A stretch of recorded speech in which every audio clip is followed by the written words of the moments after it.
And welcome, Hoosier fans, to another episode of Podcast on the Brink, your weekly dose of Indiana University basketball news and discussion. I'm your host, Jerod Morris. Podcast on the Brink is a joint production of the Assembly Call and Inside the Hall. For complete coverage of IU basketball, visit assemblycall.com and insidethehall.com.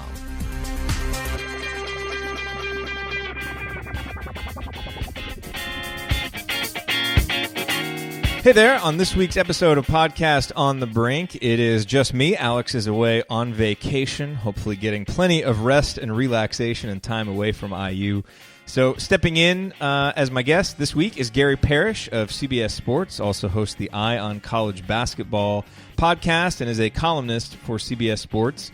And we dive deep on expectations for Archie Miller, and I think you're really going to enjoy his answer about what the reason will be if it doesn't work with Archie Miller at Indiana, along with everything else we talk about. It's a very interesting conversation. So here is my conversation with Gary Parrish of CBS Sports. Hey, real quick, a word about this week's sponsor, SeatGeek. Buying tickets to sports and concerts can be complicated, but there is a better, simpler way to buy with SeatGeek. SeatGeek is the smartest, easiest way to get tickets to live events, because with SeatGeek's seamless mobile experience, you can buy and sell tickets in just 2 taps. SeatGeek helps you find the best seats at the best prices, fully guaranteed. There really is nothing quite like seeing your favorite team or musician in person, and SeatGeek will get you closer to the action for a great value. I have SeatGeek on my phone, and it's by far the easiest way that I've found to shop for tickets. I can be anywhere, and like I just mentioned, with just a few taps, I can instantly find seats to anything that I want to go to. I actually used SeatGeek to buy tickets earlier this year to see Yogi play here in Dallas. I bought my wife concert tickets for the summer. So SeatGeek is designed to make your ticket buying experience easier than ever.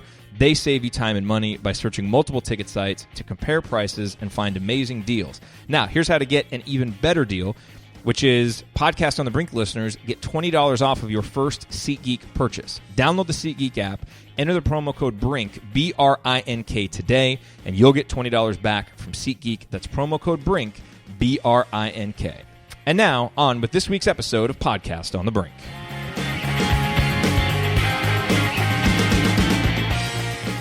I am joined now by Gary Parrish, college basketball columnist for CBS Sports, host of the Eye on College Basketball podcast. And whereas I am the president of the Greg Graham fan club, as listeners to Gary's podcast know, he is the president of the Devin Downey fan club. And I mention that on an IU podcast only because Gary's infatuation with Devin Downey stems from a remarkable performance that Downey had against Kentucky, which, of course, all IU fans can support. Gary, welcome to Podcast on the Brink. It is my pleasure to be here. It is funny what that Devin Downey thing has turned into. The origin of it is we were on a podcast talking about, I think, the John Wall Kentucky team. It really wasn't talking about South Carolina or Devin Downey. And I said, remember, their first loss, of course, was to South Carolina. And that little guard, what was his name? The little guard, was balling out.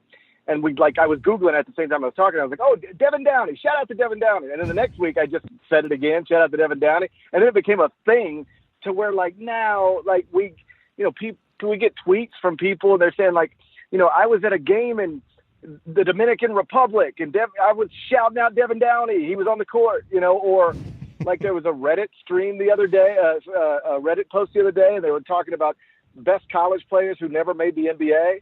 And somebody named Devin Downey, and then right underneath it, it's shout out to Devin Downey, shout out to Chester, South Carolina, shout out to Terry Eagle.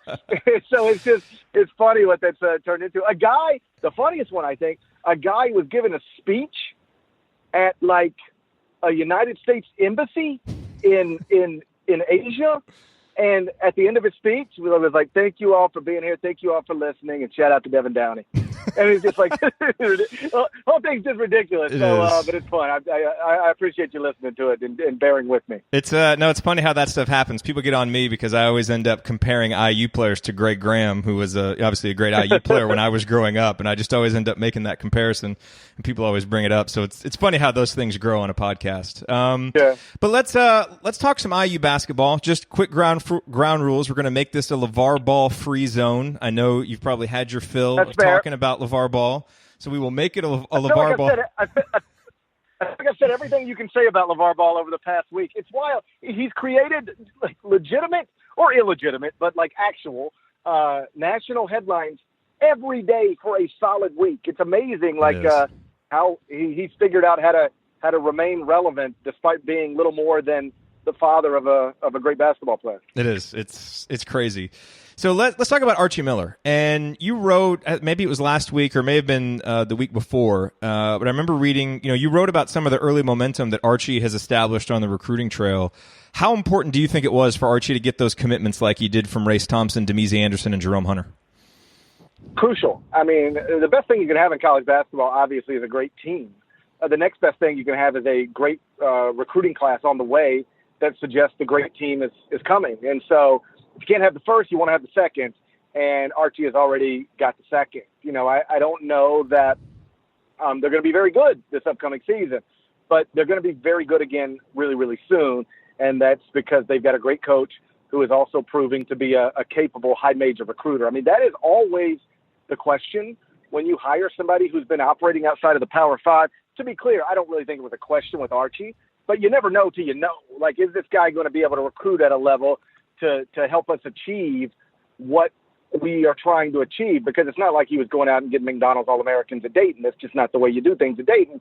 But Archie's already, to the extent that anybody was asking that question, and I don't think they were, but like he's already proven to be a capable high major Indiana level recruiter. And when you combine that with the fact that he's universally respected as a great basketball coach, like you start talking to people about who is a special coach, just like, in the huddle, in the locker room, on the practice court, Archie's always had that reputation. So you give me somebody who's a top shelf coach and a capable recruiter, and that's when great things start to happen. What do you expect for the rest of the 2018 and 19 class for Archie? I mean, do you think that he's going to land any of the big fish that he's going after? And do you think it's even fair to expect him to do so this soon in his tenure at IU? I would say two things. A, you probably have a better grasp for that than I do. I follow Marvin Bagley. I follow Zion Williamson. I follow LaMelo Ball just because you have to follow LaMelo Ball. But in terms of the ins and outs of recruiting, I figured out a long time ago that after I stopped being a beat writer for a specific team, knowing the 27th best player in the class or the 38th or the 84th doesn't really serve much of a purpose for me. So you probably have a grasp. You're not looking up Romeo Langford box scores every time he plays? Because that's how we roll at IU. Now, let me be clear. I'm very aware of Romeo Langford, and I know his story. But like in terms of how Indiana might fill out the rest of the class, I admit mostly ignorant about that. Romeo Langford is obviously the prize, right? He's an in-state star. You want to keep Indiana has a long history of flourishing with in-state stars, and so you want to, whenever there is one, you want to keep him, and obviously Romeo fits that description. As well as I do, Louisville is also in there. I think Duke is also in there. If you're going to get him, you got to beat some big boys. So will they get him? I don't know, but is it too much to expect Arch to reel in big-time recruits in what would be his second recruiting class in Indiana? To that, I would say no, because, I live in Memphis, and Tubby Smith has tried to trick the fan base into thinking that it takes time to build your brand. It's just not true. You can look all over the country, and there are guys who just got jobs within the past 2 years who were hired the same time Tubby Smith was hired in Memphis, who have already secured, top 15, top 10 recruiting classes. Jerod Haas at Stanford was hired in March of, I guess it would have been 2016. For the class of 2017, put together a top 15 class. Travis Ford was hired March of 2016. I think the same time has already put together a top 15 class for 2018. With a top 50 national recruit. That's at St. Louis in the Atlantic 10. It's taken Conzo Martin months, maybe even weeks, to put together a top 10 class at Missouri. Now, he had to hire Michael Porter Sr. to get that done, but either way, recruiting is a bottom line business. He got it done. And so, there's examples throughout the sport where guys get jobs and they immediately land massive recruiting classes. So I don't know that Archie will, but I know that it is reasonable for Indiana fans to expect that, because the truth is these days you don't have to be at a place 4 years or 3 years before you're able to recruit successfully to that place. There's too many examples to suggest that that's true. You have to be in a great place, and you have to be a great recruiter. And so if I were Indiana fans, I would have high hopes and high standards. Sure, that's fair. Yeah. You're obviously high on Archie, the coach. You're high on Archie, the recruiter. I think you're high on the fit between Archie and Indiana. And obviously IU fans are after just having a few months of experience with Archie. I think, even though he might not have been some people's number one choice in retrospect, it seems like the perfect fit. Now he's kind of everyone's number one choice. Let me ask you this about Archie and Indiana. If it does not work long term for him in Bloomington for some reason, what do you think that reason or those reasons will be? It's a good question. Honestly, I've never even considered that. I don't think there's any scenario where it doesn't work. I mean, I think he's you put a guy who's terrific at a job that's terrific, and that's terrific things tend to happen. I think maybe we should establish what working means, though. Because I think Fred Glass did a pretty good job of that when he laid out the search. Well, you talk about wanting to win multiple national. That's tough. Yeah. I mean, like winning multiple national championships. John Calipari's working at Kentucky. He ain't won multiple national championships. Yeah. Bill Self, isn't that what Fred said? Multiple national championships? Yeah. Yeah, okay. So, Bill Self, you think he's working at Kansas? He hasn't won that multiple national championships. That may have set the bar a tad high. A tad high. Right. I mean, Rick Pitino is working at Louisville. Obviously, they got some other stuff going on in Louisville as well. But, he's working. He don't have multiple national championships. So, that's, to me, that's insane. If we're doing pass-fail at multiple national championships, well, then, yeah, put me down for fail because that's crazy. I mean, but in Sean terms Miller's of working at Arizona. Yeah, I mean, in terms of competing for Big Ten titles, getting to Final Fours every now and then, something reasonable. I think he will consistently compete for Big Ten titles. I do think he'll get to a Final Four at some point. I certainly think it's possible he could win a national championship. But really, what it comes down to for the Indiana coach is where are the expectations, and are people reasonable about it? We don't have to relitigate the Tom Crean situation, but I thought, and you and I have talked about this, publicly, we've talked about it privately. Mm-hmm. I thought the dissatisfaction with Tom at certain points in his career was insane to everybody outside of Bloomington, everybody who doesn't consider themselves an Indiana fan.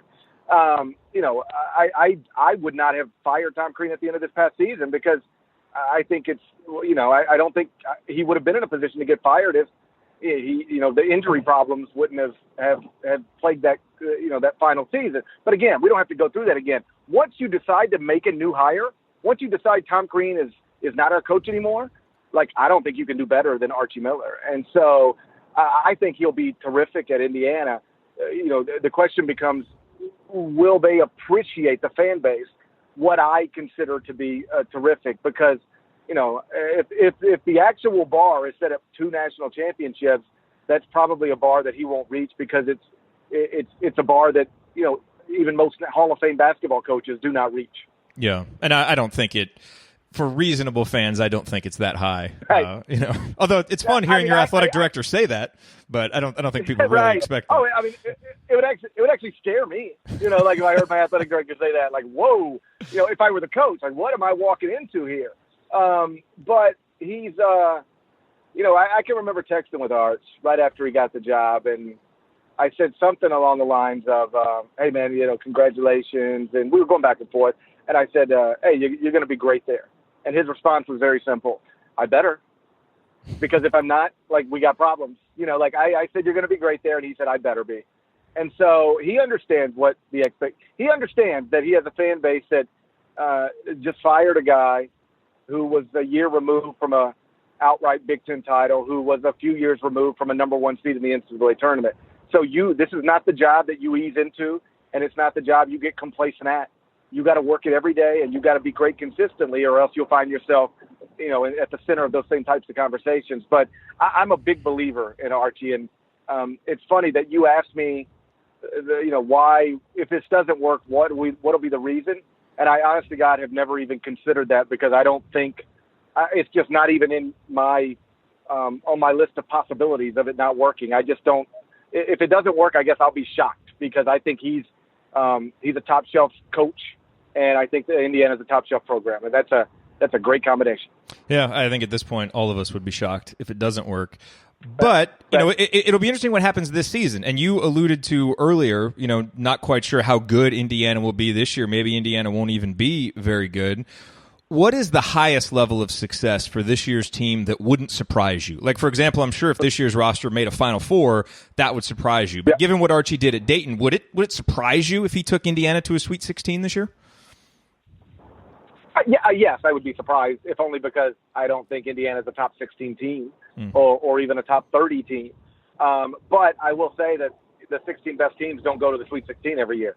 That's not the way that bracket works. It's a single elimination tournament of 40-minute games that are often decided by injuries, twisted ankle, pulled hamstring, a hot three-point shooter, foul trouble. It's an awesome way to close the season. It's not the best way to figure out who the best teams are. I've always said that. So I've always believed that if you are, an at-large bid team, which I would assume Indiana would have to be, that if you're an at-large bid team, you've got a chance to go to a Sweet 16. It can be because you got hot.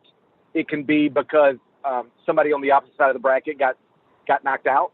Like a few years ago, Conzo Martin at Tennessee went to the Sweet 16 after playing in the first four. Yeah. Well, how did he do it? I think they were matched up in the first game against the Iowa team where Fran was dealing with his son had just been diagnosed with cancer.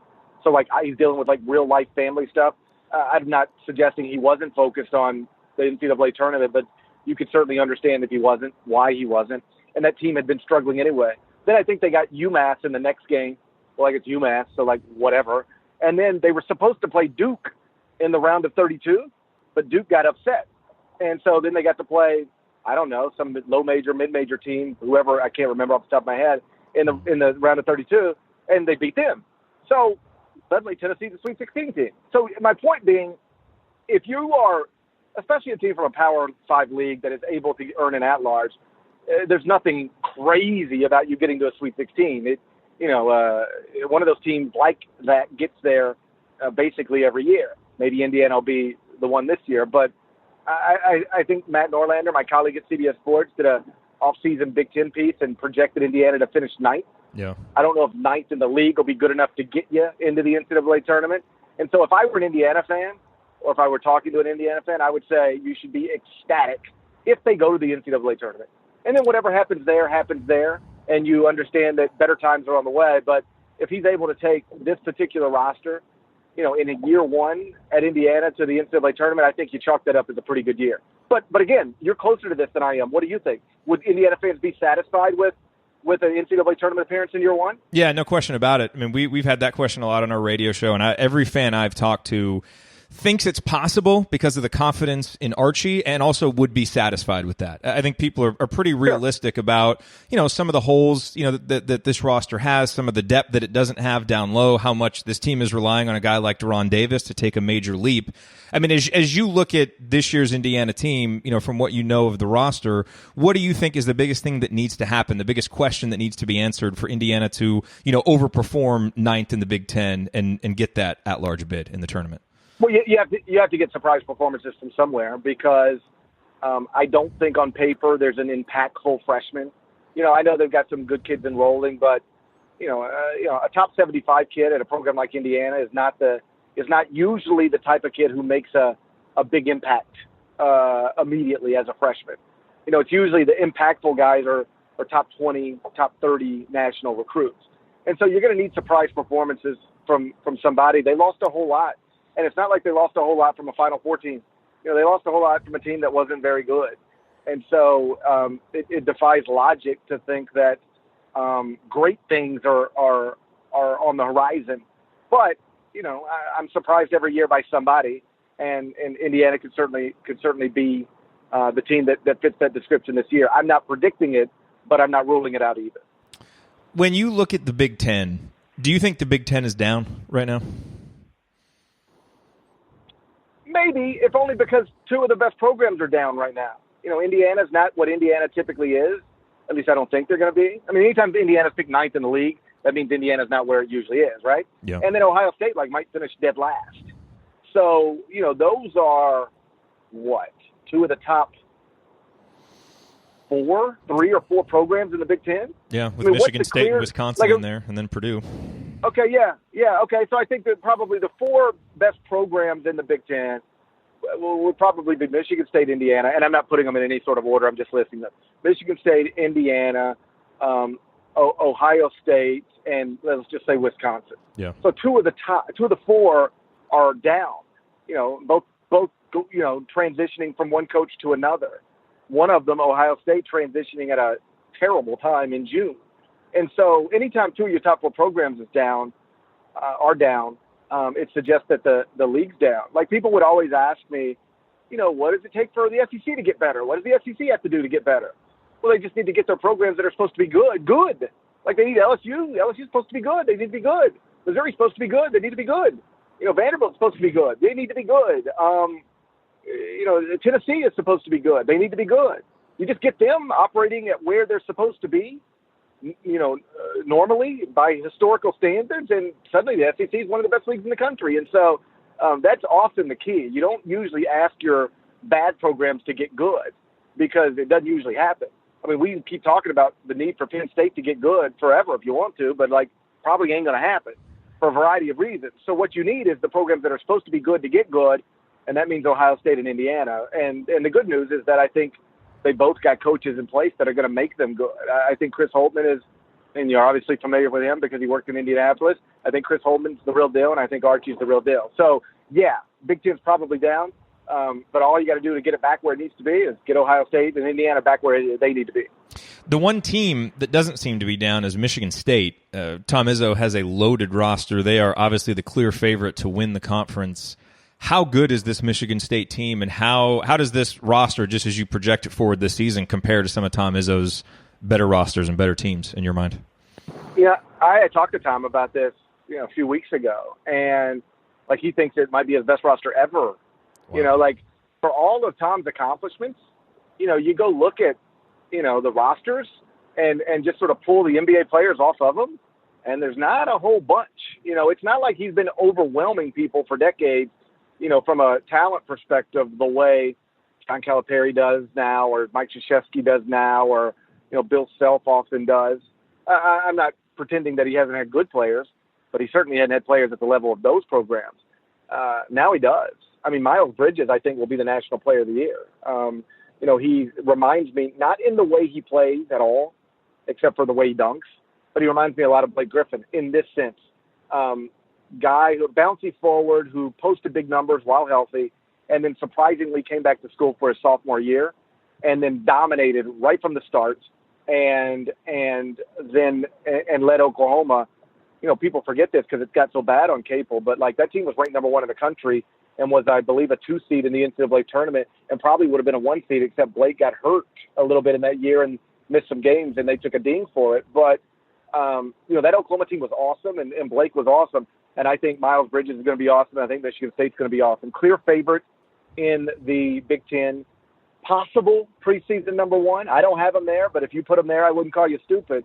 And, sometimes the key to a national championship team or a Final Four team, we spend so much time talking about recruiting classes. Sometimes it's the guy who comes back to school who you thought you were going to lose that is actually the reason that somebody becomes a Final Four team, that somebody becomes a national champion. That's why I love Arizona this year. They lost a lot, but they were probably supposed to lose Alonzo Trier too. But they bring him back. They bring back, I think, 2 of their top 3 scorers, enroll a top 3 recruiting class. They're ready to go to a Final Four, win a national championship. Michigan State, same deal. Last year they were young, but college basketball sophomores are not young anymore. And when you bring back the guy who was a probable lottery pick and let him do a whole nother year of college, it suggests he's going to be awesome, and you're going to be awesome too. Yeah. You mentioned Arizona, and were you surprised that talk of an IU-Arizona series started so quickly? I mean, it was music to IU fans' ears because we've been salivating for better non-conference scheduling. And that, I mean, there's just so many fun storylines with that. Were you surprised it kind of came together so quickly, or seems like it's going to come together so quickly? Well, it appears that it's something Sean and Arch had talked about, for a while. If you ever get to, a job, and he was always going to get to a job like the Indiana job, we could do something where it makes sense for both of us. And obviously it's a television game, and the storylines are well documented and very easy. I personally don't think I would do it if I were them. And the reason is because you have two intense fan bases where every loss is like, a referendum on you. And like putting my brother in that position, like if you have to play each other in an NCAA tournament game, like the bracket's the bracket.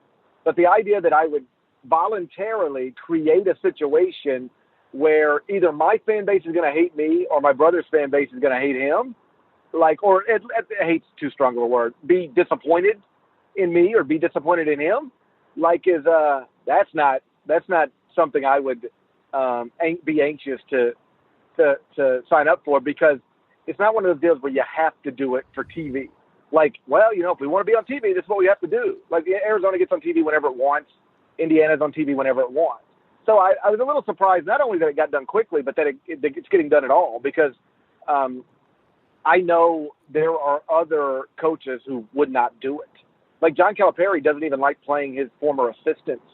I believe he's done it, but he does not like doing it. And so, it's interesting. But, like, if they're comfortable with it, then I can't wait for it. It's two blue blood programs with awesome coaches and awesome storylines connected to them.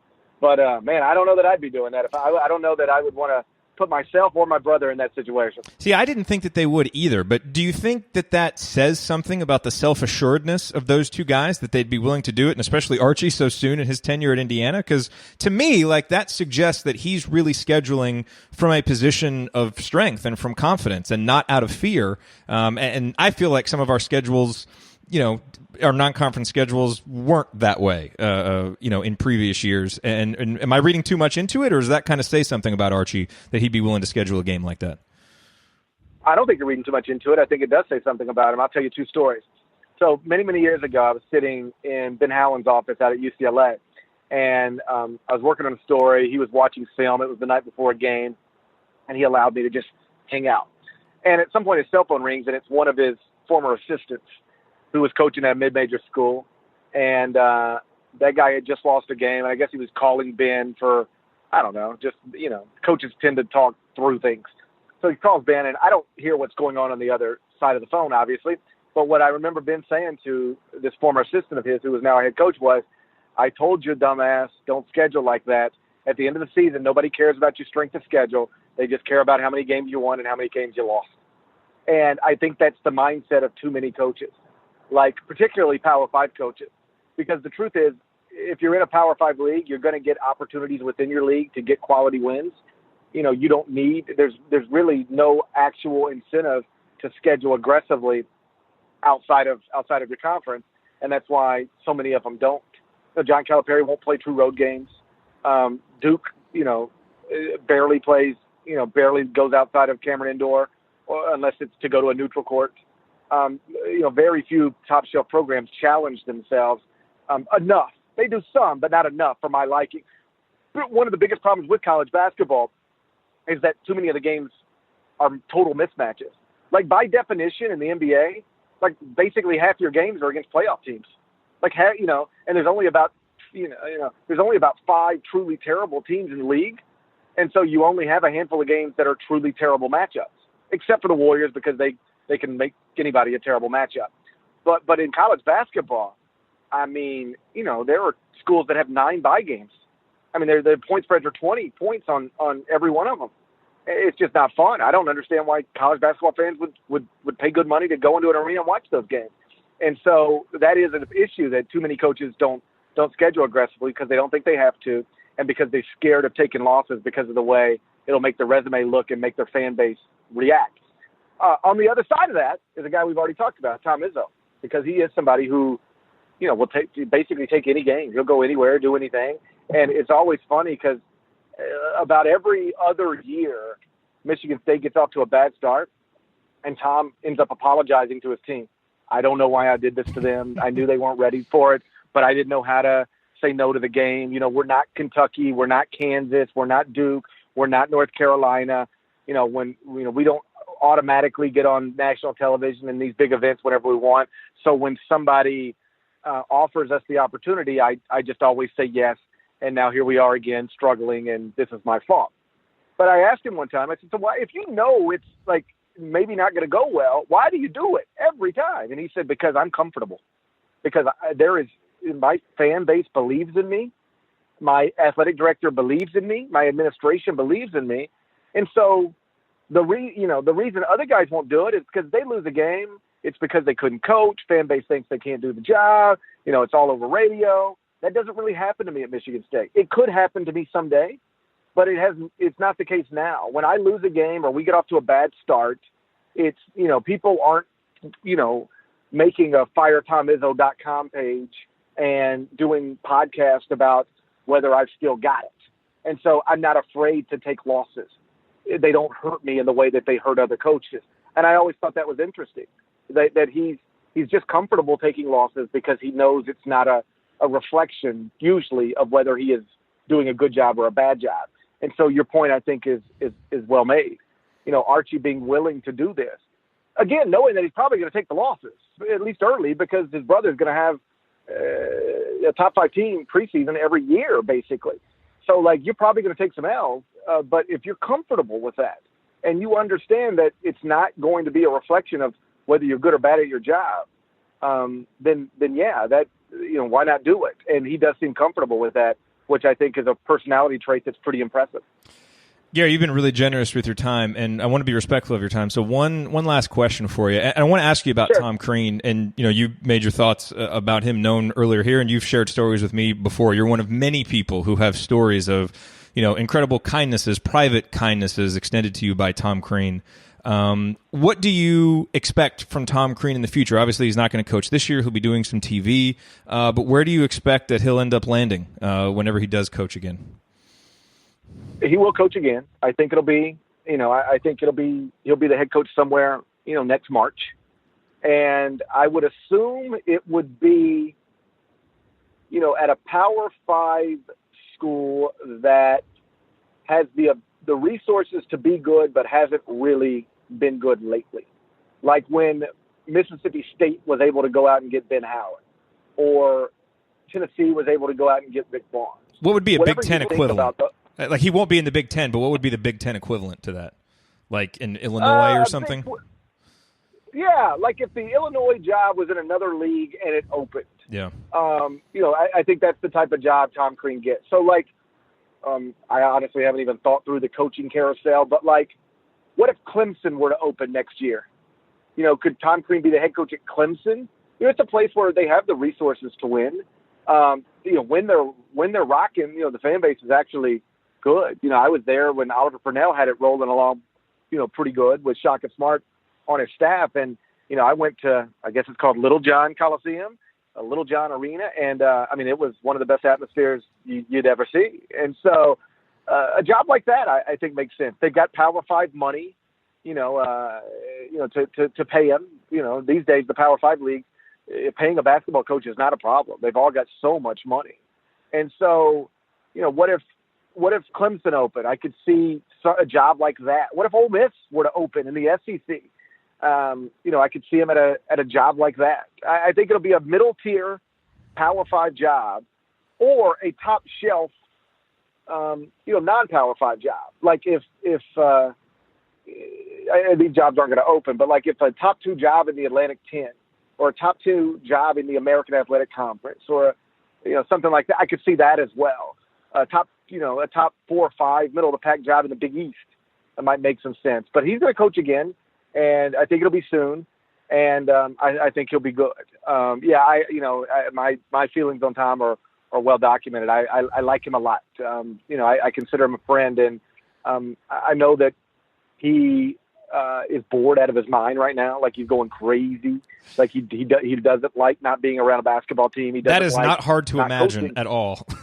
Not at all. Yeah, we text every once in a while, and he's always, I will tell you, there's a story, because he's tight with Adrian Wojnarowski as well. And Woj was at a playoff game somewhere. And I don't think Woj would mind me telling the story. But Woj was at a playoff game somewhere, NBA this season, and Tom happened to be there as well. I honestly don't remember what city it was in. But afterward, and it's the guy, just got, he's unemployed right now for the first time in a long time. and he ended up staying at the arena till like 3 a.m. watching film with the video guys, just learning, just trying to learn, just trying to, just taking it all in. Like, it was 3 a.m. on a weeknight. He's in a strange city, but like, he had a connection to the staff, and whether he was invited or asked, he ended up in a film room till 3 o'clock in the morning watching film with an NBA staff. I mean, that's who he is. That's what, he genuinely loves coaching. He genuinely loves the practice court. He genuinely loves the film room. And so, my advice to him, not that he's probably got better advice for me than I've got for him, but like, yeah, man, do all that stuff. But also, you're going to be back working 7 days a week very, very soon. Do all the things you and Joni have always wanted to do, but maybe you hadn't had the time. Do that. Be with the kids as much as possible, and then get back on your grind, because there's a bright future for him in the profession. It's just a matter of figuring out where it's going to be. His name is Gary Parrish. You can read his articles at cbssports.com, listen to him on the Ion College Basketball Podcast, and even watch him on CBS, the Network of Stars. Gary, always a pleasure. Always a pleasure chatting with you about college basketball. Really appreciate your time. The pleasure's mine, man. Thanks for having me. Yep. Take care. Thank you for listening to this episode of Podcast on the Brink. We always appreciate you being here. To get more from me and from Alex, visit assemblycall.com and insidethehall.com for complete coverage of Indiana University basketball. If you liked this episode, please consider sharing it with a friend or family member who loves IU basketball as much as you do. You can also support the show by leaving a rating and review on iTunes, which helps us get the word out to more IU fans like yourself. We'll be back next week with another brand new episode. Until then, as always, go Hoosiers.